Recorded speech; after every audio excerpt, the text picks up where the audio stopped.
목표로 할게요. 그러니까 유가증권을 구입을 해요. 그럼 어쨌든 미래 경제적 효익은 목적이니까 자산으로 처리할 거고요. 이때 취득 시점에 보유 목적에 따라 분류가 달라져요. 그래서 단기 실찰 목적이라면 단기 매매 증권, 장기 투자 목적이라면 매도 가능 증권으로 분류합니다. 그럼 이때 제가 무슨 얘기 있었냐면 재무회계에서 예만 예외입니다. 그 예가 바로 누구다? 단기 매매증권이요. 왜? 이름이 단기니까 금방 실현될 거기 때문에 예만 예외적으로 회계 처리하는 부분들이 많기 때문에 여러분들이 구분해서 기억을 해두시면 돼요. 그 첫 번째가 어떤 거였냐면 우리가 얘네들은 취득하니까 자산이죠. 자산의 취득 원가를 결정할 때 얘 빼고 나머지의 자산들은 취득 시점에 취득과 직접 관련된 부대 비용은 더해줬어요. 그래서 취득 원가를 결정했었는데 이 단기 매매 증권은 금방 실현될 거잖아요. 취득 시점의 부대 비용은 예만 예외적으로 수수료 비용이라고 처리했습니다. 그러면서 수수료 비용은 뭐 공정권 당연히 아니겠지만 판관비 또는 영업 외 비용 중에서 몇 번을 선택해야 된다? 900번대 영업 외. 왜요? 우리 회사는 제조업을 지금 가정하고 있잖아요. 막 돈이 남아 돌아서 주식을 샀던 거예요. 그러니까 관련된 비용은 영업과 무관합니다가 돼요. 그래서 900번대 수수료 비용을 처리하시고요. 그래서 단기매매증권으로 처리하실 때는 수량 곱하기 거래 단가예요. 그래서 주식인 경우에는 한 주, 두 주, 사채인 경우에는 한 자, 두 자. 이때 거래 단가는 우리가 일반적으로 주식이라고 하면 액면에 써 있는 액면가액이 있을 건데 액면가액 다 그대로 사올 수도 있는데 우리가 사가지고 오는 가격은 시가만큼 주고 사갖고 오겠죠. 그래서 액면가로 회계 처리하는 게 아니라 우리는 구입한 시가 공정가치로 처리합니다. 그 금액이 액면가액 그대로인 경우도 있는 것뿐인 거죠. 그래서 공정가액. 유가증권 취득 원가 결정은 공정가액. 그래서 이때 처음 취득했을 때부터 달라진다고요. 그러니까 매도 가는 증권의 취득 원가에 포함을 하고요. 기말을 가지고 있으면 평가해요. 공정가액으로 평가합니다. 네, 평가라고 하는 건 누가 됐던 미실현이요. 그래서 주식 우리 유가증권의 실현은 뭐다? 처분해야지 실현이 되는 거예요. 평가는 전부 미실현입니다. 물론 써있지만 미실현. 처분이 뭐다? 실현이죠. 얘는 처분해야지 실현됩니다. 무조건 실현.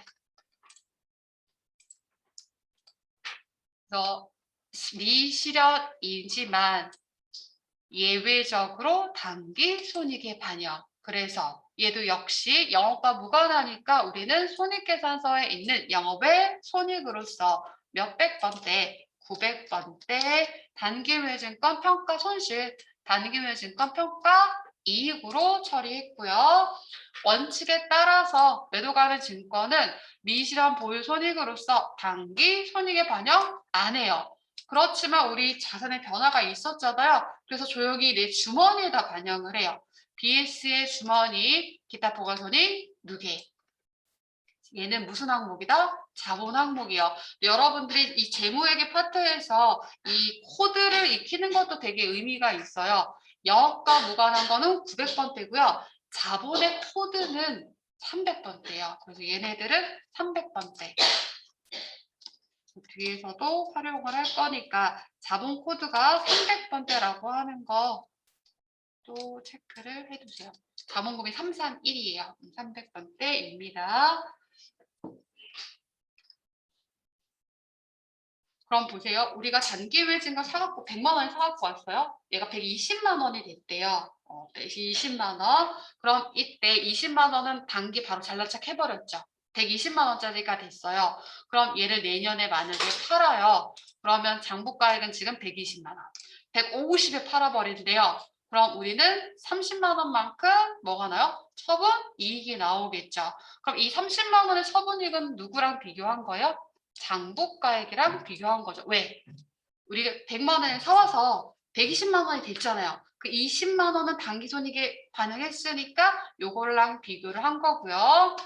만약에 매도 가는 증권으로 분류를 했다라고 하면 100만 원이었다가 120 됐어도 내 주머니에 가만히 넣어놨겠죠. 가만히 넣어놨어요. 얘를 150에 처분을 한다. 그러면 120 가고 150을 비교하는 게 아니라 주머니에 있는 것까지 반영을 해주는 거예요. 그래서 결국은 취득가액하고 비교를 하게 됩니다. 이건 이렇게 눈으로 보는 것보다 실제 회계 처리하면서 제가 비교를 해드릴 거예요. 그러면 연결이 되십니다. 그래서 요거는 이 표현은 뭐냐면요. 취득 한 해에 처분했으면 장부가액을 취득 원가. 기말을 한번 지나갔으면 공정가액으로 평가했을 거니까 평가 후 가액이 됩니다. 요 얘기요. 그래서 요거는 실제로 제가 결론을 가지고 뒤에 설명을 할게요. 처분가액을 기준으로 해서 단기외 증권은 그때그때 잘난 척 해버리니까 그냥 장부가액이랑 비교. 매도 가는 증권은 그냥 시침이 뚝 떼고 주머니에 넣어놨기 때문에 처음부터 있던 거랑 비교. 뒤에서 연결할게요.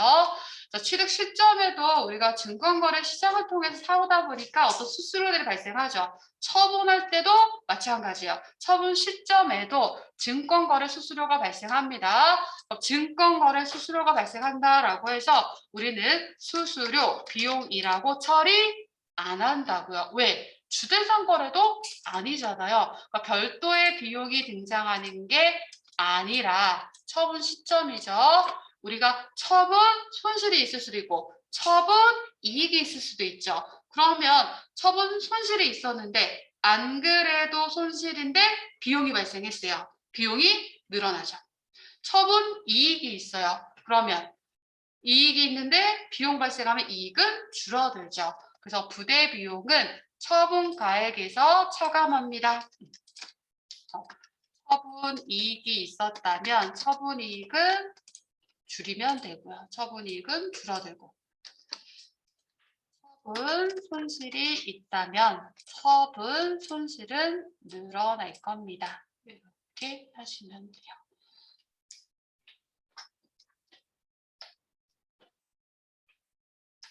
이제 시간이 좀 애매해서요. 숙제가 제가 이거 일부러 지운 거예요. 여기가 안 보이는 건 단기매매 증권의 붕괴 요 3개를 해볼게요. 단기매매 증권의 붕괴를 3개를 해보시고 이건 또 워낙에 자주 나오는 거니까 요거 필기 하나를 하고 시간 남으면 또 붕괴도 해볼게요.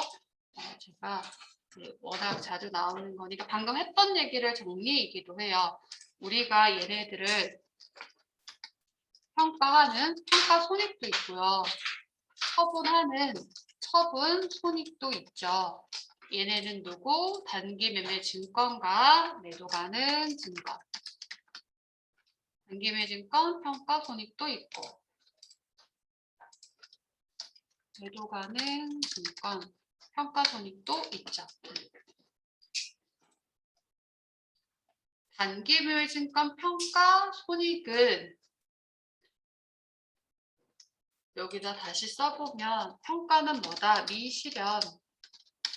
처분은 뭐다? 실현. 근데 얘만 예외적으로 미실현이지만 금방 실현될 거니까 IS로 반영합니다. 라고 있어요. 매도 가능 증권은 미실현이니까 원칙에 따라서 BS에 자본의 기타 포괄손익 무게 밑에 다 있으니까 길게 쓰기 싫으면 좀 줄일게요. 기타 포괄손익 누계 기포 여기에 들어있어요. 처분은 뭐라고요? 무조건 실현이에요. 누가 됐든 실현이니까 실현된 건 단기 경영성과에 반영해야겠죠. 손익계산서. 매도 가는 증권도 손익계산서. 요거 구분하는 거는 이론에도 나오고 계산 문제로도 나오고 그리고 회계 처리도 나오니까 구분해서 다시 한번 연결하시고 당연히 제가 안 써드려도 얘 IS 항목들은 다 뭐예요? 영업과 무관한 애들입니다. 600번째가 될 거예요. 영업과 무관한 애들.